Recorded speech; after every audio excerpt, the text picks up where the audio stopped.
Hello, hello, how's it going guys? Well, this is a bit of a different one from all the previous videos on this channel. A channel that's still pretty much in its infancy. It's in light of the fairly sad news that Nicko McBrain, obviously, as we all know, drummer of Iron Maiden for the past 42 years. Since 1983 or 1982, the recording of Peace of Mind, he then came on board. Obviously, I think he'd already been quite known to the band. I think he'd been in some other bands. Now, you'll have to excuse me that I'm not too familiar with the history. I probably might mention before, I'm not your typical metalhead. This video will be coming to you from somebody who looks like a bit of a chav, but don't worry, I'm not an actual chav. I mean, a real chav wouldn't have a map of Middle-earth in the background, although an actual chav would probably look at that and think it's a map of Wales or something. So yeah, what I thought I would do is just kind of like, just in light of Nicko McBrain's retirement from touring and you know, this particular focus on Iron Maiden, I thought I'd kind of just say a little bit about how I kind of got into the band. Tonight, of course, we got to up the irons. Up the irons, oh yeah. Now, I remember when I was kind of very casually into metal. I mean, the first ever metal track that I heard was probably Hangar 18 by Megadeth. I think when my family first got cable TV back in God knows whatever year that was, but it would have been Rust in Peace era when the album had just come out. I think the first single or the first music video for that was Hangar 18, so as far as I know it's about, I think it's about Roswell or something like that. I just remember it's you know, just showing aliens or aliens being captured and being experimented on. I think, again, I could be wrong, literally about 3 decades since I've actually watched that music video. But then that's how I kind of got into it. It's through that kind of casual encounter with Megadeth initially. I wouldn't necessarily say that Megadeth's my most favourite band. It went on to be certain other bands, but that's how I got my initial exposure, if you like, to metal. But if we fast forward about a year or two, and I can remember a friend of mine who used to live in my old neighbourhood, and I remember going around his house, and he said that he was going to lend me a tape. And I saw it was actually Power Slave by Iron Maiden. He had it on cassette tape. And I asked him to kind of put it on. So I remember when he put the tape player in, now it was already rewound onto the B-side. So the first ever song that I heard, or the first, you know, bit of Iron Maiden that I heard ever, was Back in the Village. And I can just remember that initial opening bit. And then I was kind of like, okay, and then it kind of kicked in and I thought, yeah, I'm fucking liking this.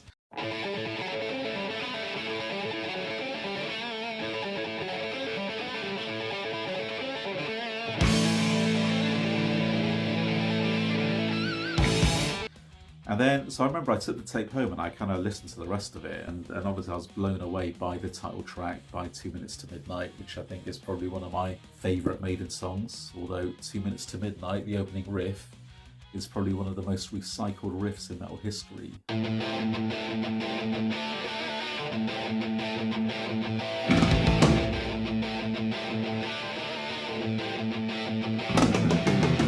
So you'll hear kind of like a lot of other songs have got iterations of that particular riff, and I think that riff from Maiden is an iteration itself of riffs from previous songs. But yeah, so I kind of got into them just from that, listening to that tape. I was aware that, you know, by that point Maiden had a few albums, up to Fear of the Dark. It was about 1993, and I can then remember Bruce Dickinson initially leaving the band, and he did a show, like a final gig, final concert, which was televised, called Raising Hell. And it was kind of like a show which had some sort of storyline which coincided with the actual concert, which featured illusionists, magicians, doing all these kind of dark tricks in between songs, and there was some sort of like narrative, a storyline as the show was playing. And there's a scene where Eddie comes out on stage where Bruce is literally impaled with spikes and you see blood coming out of his mouth. And then he beheads Bruce, he literally decapitates him with a machete, holds up the head, and then he kind of puts on a spike. Obviously it was all staged and everything. Yeah, no shit, Sherlock! I had it taped. And I can remember when, I think the next day when I had the tape, and I then rewound it, but I didn't actually rewind all the way. What I did was I rewound as far back as just before the point on that show where they play Run to the Hills. Now obviously I hear Bruce Dickinson talking to the crowd for the first time, and the funny thing is that I'd always thought that Iron Maiden was an American band, because I had this assumption as a kid, you know, just a kid who was only, 12 years old at the time, that all metal bands were American. Now I was aware that they were British rock bands, I was aware of the Beatles, the Rolling Stones being British bands, but I'd always assumed that all the actual heavy metal bands were all American. I just didn't think you had British metal bands in my kind of naive head at that time. So I remember when Bruce is saying a few things to the crowd, just as he's, you know, announcing the song, and I think, oh shit, they're British. That's fucking mad. You know, I felt like a weird sense of pride. And then it kicks into Run to the Hills. And then an image that really kind of stays with me is that obviously, you know, there's this camera work, you know, in that TV show. And then it shows Nicko doing the drum intro to Run to the Hills. It kind of just got the hairs up on my spine. It was just such a like, whoa, like thrilling moment. And then obviously the camera shoots to Dave Murray when he's doing the intro guitar bit. And then Run to the Hills, I mean, that was then the first proper Maiden song that I'd actually seen performed live. So I remember watching that, and then I rewound all the way back to the beginning.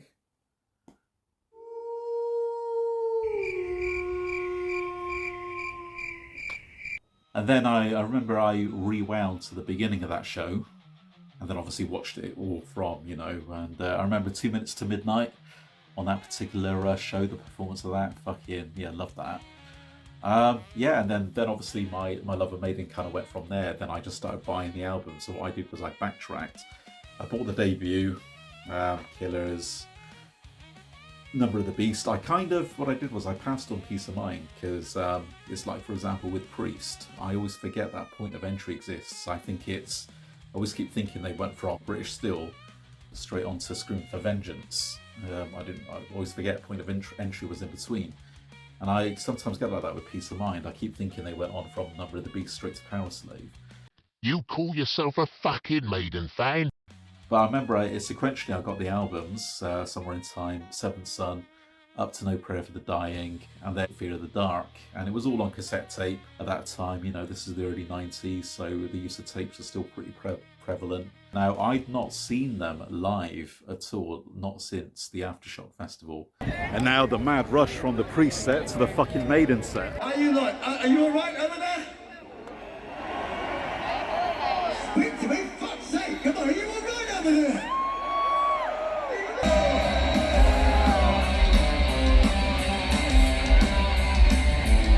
Where the fuck are we?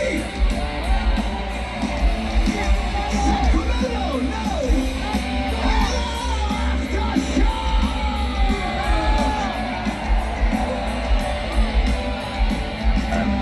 However, on previous occasions, I'd only seen tribute bands. I mean, two in particular. One called Ed Force One, really good Maiden tribute, really authentic sounding. And another one called High on Maiden, which, again, really good band. I think they were actually endorsed, as far as I know, by Maiden themselves. But yeah, we're talking to Nicko McBrain. I mean, yeah, legendary drummer, amazing player. And I know he's had his health issues, and in the past couple of years especially, you know, having that stroke. But then still recovering and going on to do the, you know, the current tour, you know, a literal trooper, you know. Yeah, he's a proper character and a bit of a geezer. How did you go from being the drummer of maybe the biggest band that there is? What do you mean, maybe? Okay, the biggest, heaviest, rockinest band on the frickin' planet. The biggest band, the biggest that there is, Iron Maiden. If he's no longer, you know, drumming or involved in music, I can very much imagine him being a character in films. I mean, he probably wouldn't look too out of place in a Danny Dyer film. Probably playing some pub landlord or something like that. Cut a little cheeky tequilas, yeah? You didn't have to pay for it. You know, it was 50 quid. I'm gonna smash the fucking granny out of that house. You what? Whatever he does from here on, I'm sure we wish him all the best. And what I want to do at some point is I want to expand a bit more, you know, about Maiden, you know, and going a bit more deeper into my love of certain albums as well. So yeah, so I guess I'll see you pretty soon. Fuck my old boots.